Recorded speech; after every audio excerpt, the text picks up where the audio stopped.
Hai semuanya, balik lagi dalam acara Interfaith di Mata Milenial Indonesia TV, matanya Indonesia. Balik lagi bersama saya Sultan Rifandi dan Gus Yunan. Tadi kita sudah membahas tentang perihal pandemi dalam perspektif Islam ya Gus ya.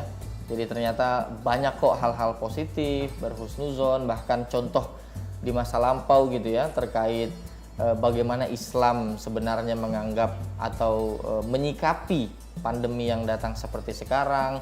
Nah tapi Gus ya, ini ada pertanyaan yang menarik juga nih Gus, bahwa ada juga nih para millennials gitu, anak-anak muda atau umat muslim di Indonesia itu yang pada akhirnya pasrah Gus. Jadi ya udah deh, toh juga umur, rezeki itu udah ada yang ngatur, jodoh udah ada yang ngatur. Jadi kalaupun akhirnya saya pasrah, ya sudah, nggak usah takut, nggak usah pakai masker, nggak usah yang gimana-gimana, pokoknya serahin aja semuanya. Nah sikap seperti ini benar atau salah nih Gus kira-kira Gus? Ya tentu saja panduan dari agama kita itu kan tawakal itu setelah ikhtiar. Oke. Tawakal itu setelah ikhtiar. Jadi kita bahasa mudahnya gini Sultan nih, kalau kita mau nyeberang jalan raya itu, apakah kita tidak nengok kanan kiri dulu? Nengok kanan kiri, ada motor enggak, ada mobil enggak. Nah ketika setelah, itulah bagian dari ikhtiar kita. Di pandemi ini gimana ya biar tetap bertahan, bukan cuma bertahan secara pribadi, tapi juga bertahan sebagai komunitas umat, komunitas bangsa ini ya. Kedaulatan, ketahanan ini. Biar enggak menjadi wabah yang menghancurkan, meluas dan akhirnya bangsa kita kehilangan. Ulama saja sudah 500-an lebih. Betul. Generasi mudanya kemudian akan berdampak pada bangsa dan negara kita ini. Iya, betul. Nah, itu tadi gambaran saya itu kayak gitu. Orang mau nyebrang itu nggak nengok kiri kanan, ngantri nyawa namanya. Iya, itu kan. Lalu dia, mohon maaf ya, lalu dia menyatakan, nggak bisa, saya kan sudah la ilaha illallah. Umur udah ada yang sudah ada yang ini, terserah aja saya nyebrang. Itu paling yang gambaran yang ekstrem lah ya dari saya. Tapi bagus juga untuk kita jadikan bahan renungan bahwa kita kan diberi ikhtiar untuk itu dia Gus. Apa ya Gus ya? Batasan ikhtiar dan tawakal ini orang karena banyak salah kaprah nih Gus. Gimana tuh Gus? Ikhtiar yang kita lakukan itu kita bangun basicnya kan ilmu kita, pengetahuan. Okay. Nah dalam hal ini terkait konteks adanya COVID, kita membahas cari ilmu itu di sumber-sumber yang memang kompeten tentunya ya, jangan yang beredar dari berita-berita yang tidak jelas sumbernya. Sehingga kita membangun kebenaran itu ya umumnya orang zaman sekarang kan post-truth ya, post-truth era yaitu era di mana seorang bisa merekonstruksi kebenaran pribadinya sehingga kebenaran yang objektif itu udah diabaikan olehnya. Sulit ditemukan. Sulit. Orang bisa ngambil googling di sana tentang masalah ini, googling di sana, lalu dirangkai sendiri, dibuat kebenaran ala dirinya sendiri. Nah ini tentu saja sangat menyulitkan. Nah inilah juga para pengguna medsos, pengguna internet, peselancar itu harus bisa ada panduan-panduan, harus punya etika-etika dalam mencari informasi-informasi yang valid semacam ini ya. Nah, setelah kita tahu bahayanya, kemudian tingkat sudah ada korban berapa, kemudian sepanjang perjalanan sejarah sudah berapa kali dunia ini tergoncang, itu semua kan jadi pelajaran dari kita. Bahkan kisah tadi ya zaman Nabi pun ada ya kasusnya gitu ya. Dan itu ya Mas Sultan, tadi itu penjaga keamanan Syam, dia kembali ke Syam.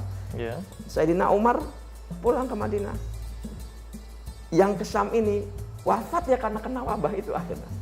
Abu Ubaidah Al-Jarrah itu meninggal karena. Bayangkan kalau tetap kekeh ingin masuk ke negeri Syam gitu ya Gus ya. Sayyidina Umar. Umat Islam kehilangan salah satu putra terbaik ya. Betul. Itu kan bagian dari berikhtiar.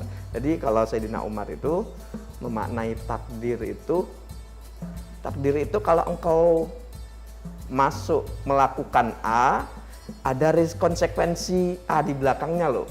Anda melakukan B, konsekuensinya berbeda dengan ketika Anda melakukan A, kan begitu. Nah, inilah bagian kata menurut takdir yang dipahami Sayyidina Umar. Inilah takdir, kita diberi sepanjang belum terjadi kita berhak nyari informasi sebaik mungkin lalu Pertimbangan-pertimbangan begitu ya Gus ya? iya.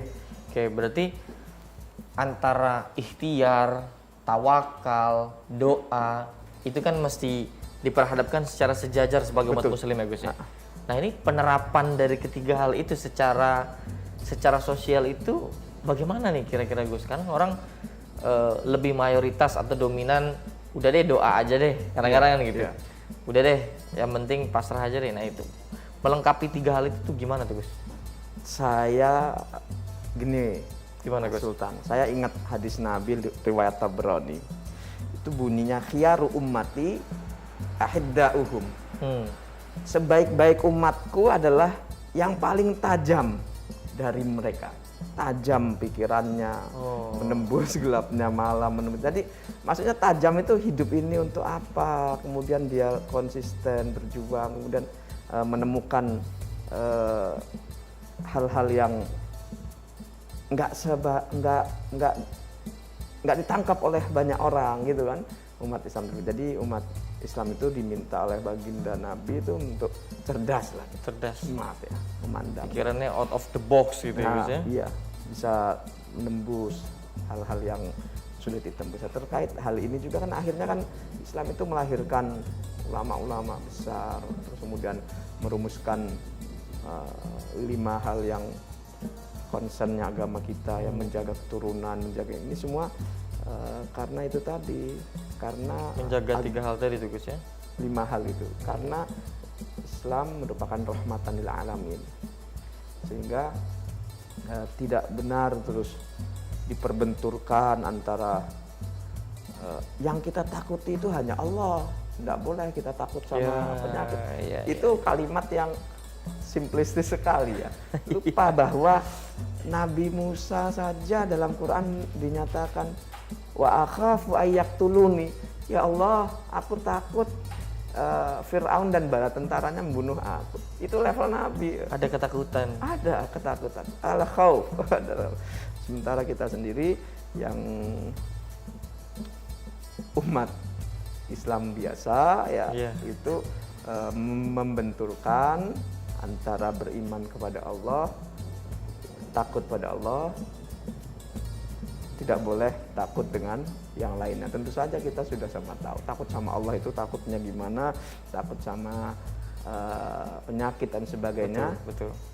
Justru karena takut pada Allah, takut kita ini menyia-nyiakan kesehatan, menyia-nyiakan usia yang diberikan kepada Allah, tidak dalam mencari ridhonya. Kan harusnya begitu. Artinya ya bertawakal juga, berikhtiar juga, dan doa juga harus tetap disejajarkan dalam porsi yang seimbang gitu ya Gus. Nah, ada juga ungkapan begini Gus.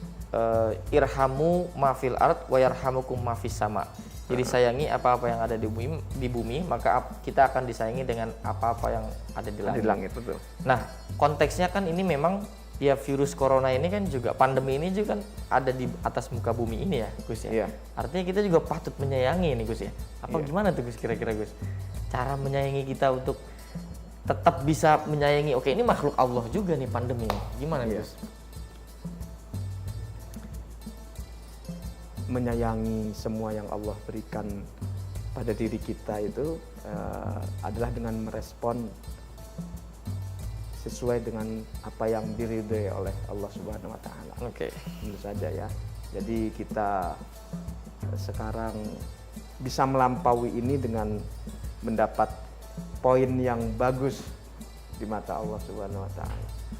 Kita sabar, kita nasihati yang lain, bersama-sama bertahan, saling satu sama lain, kemudian solid, bergotong royong ya. Dulu ya kita lihat antar tetangga mengiring, memberi, saling bantu, luar biasa sekali keindahan-keindahan yang mutiara-mutiara yang kita temukan dalam peristiwa pandemi ini. Nah, pertanyaannya itu Kalau kan ada doa ya, ada doa itu, doa dari Nabi Muhammad itu, Allahumma ajurna fi musibatina wa akhlif lana khairan minha. Ya Allah, beri kami pahala dalam musibah yang tengah kami alami ini, dan gantikanlah kami darinya apa yang lebih baik dari itu. Nah, ini seolah-olah doa ini kan mengajari kita itu untuk setelah musibah ini, suatu musibah kita lewati, kita tuh bisa ngambil pelajaran gitu. Jadi wakhluf lana khairam minha itu, gantilah dengan sesuatu yang lebih baik. Maka gantilah ini seolah-olah Nabi itu sedang berdoa, jangan sampai lagi ngalami hal yang semacam ini lagi. Gitu. Nah, kita tuh keluar dari sini, apa yang kita bawa ini, kemanusiaan yang kita bawa ini apa gitu ya, oleh-olehnya ini. Biar nggak kejadian lagi ke depannya, apa yang perlu kita siapkan. Artinya kita tidak boleh untuk terus-menerus memusingkan, terus jadinya ya udah diem aja di rumah, nggak ngapa-ngapain, nggak mencoba untuk keluar untuk lebih produktif ya Gus ya? Iya, ya tentu saja tidak begitu juga kan, tergantung level daerahnya masing-masing. Jadi kita antara berdoa, kemudian ikhtiar keluar menggunakan prokes dengan sesuai anjuran medis, pulang juga masuk ke rumah sesuai anjuran medis. Kita ya, pakai masker seperti ini, kemudian pulang tidak salaman dulu dengan keluarga, pasangan dan anak ya, lalu segera mandi. Itu semua prokes sebagai wujud ikhtiar. Baru setelah ikhtiar baru bicara tawakal, karena itu kan Nabi Muhammad mencontohkan terkait hadis ikhtiar itu di mana sih, tawakal itu adanya di mana sih. Itu kan ada seorang sahabat bawa untanya ke masjid itu. Bawa unta ke masjid. Nah, lalu unta itu ya dilepas, diumbar gitu aja. Lalu Nabi Muhammad menyatakan, bukan gitu, ikat dulu untamu baru tawakal kepada Allah. Nah, ini namanya ikhtiar dulu kita. Kita ikhtiar dulu, kita bisa tetap beraktivitas sesuai dengan apa yang diberikan anjuran pemerintah ya. Nah, lalu setelah sesuai prokes dan sebagainya, baru kita tawakal. Kok masih kena juga? Setidaknya saya sudah mulai berikhtiar. Sekalipun umur itu sudah ada yang ngatur. Betul, gitu ya Gus ya? Betul. Oke. Nah, artinya memang tidak boleh juga kita pada akhirnya melimpahkan pada sesuatu hal hanya sekedar doanya saja yang lebih mayoritas, atau ikhtiar tanpa doa pun itu lebih bahaya ya Gus ya? Iya, tentu saja. Apa tuh kira-kira kalau misalkan orang ya udah berikhtiar aja deh sesuai logika, sesuai anjuran dari ilmuwan, nggak usah berdoa lah, biarin aja. Nah, itu gimana? Jadi tuh, doa itu kan sebelum ikhtiar ya. Doa dulu, sehingga minta sama Allah itu ikhtiar yang akan kita lakukan itu yang tepat, yang berkah, yang diridhoi Allah, sehingga buahnya pun akhirnya baik di mata Allah SWT. Adapun buahnya baik dan tidaknya itu tawakal kepada Allah. Nah, doanya kan ada di awal, doanya itu, sehingga terjaga, terawat. Tadi di situ yang disebut dengan Allah akan menjaga diri kita. Jadi memang bukan hanya sekedar selamat untuk diri sendiri ya Gus ya, tetapi gimana caranya secara hablum minan nas tadi itu bisa selamat dan tidak terkena wabah satu sama lain. secara mayoritas.